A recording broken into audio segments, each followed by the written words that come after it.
और अहम खबर शामिल कर लेते हैं। खटकुचा में BLA की मुजरिमाना सरगर्मियां बेनकाब हुई हैं। 24 जुलाई को 2 शहरी कोरियर कंपनी की गाड़ी समेत अगवा हुए हैं। सलमान, इससे मुतालिक क्या बता सकते हैं आप? जी बिल्कुल, ये भी एक रियलिटी है कि जो लोग बलोच लोगों का नाम लेते हैं, बलोचियत की बात करते हैं, बलोचिस्तान की बातें करते हैं, उनका सबसे पहला निशाना जो है वो आम शहरी बलोचिस्तान के बन रहे हैं। कहीं पे आप देखें कि वो कोरियर कंपनी के लोगों को अगवा किया जा रहा है। डेफिनेटली कि उसके अंदर काम करने वाले जो मुलाजमीन हैं वो लोकल हैं, बलोचिस्तान से ताल्लुक रखने वाले हैं।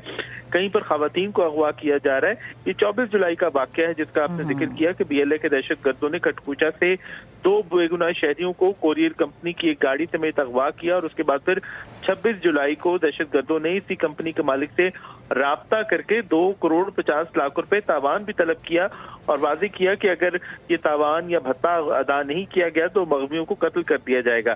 तो इससे पता चलता है कि किस तरह से ये शहरी जो हैं, आम शहरी जो हैं, कहीं पे उनके स्कूल जाने वाले बच्चों को रोका जाता है, कहीं पे उनके जो कारोबार हैं उनको नुकसान पहुंचाया जाता है।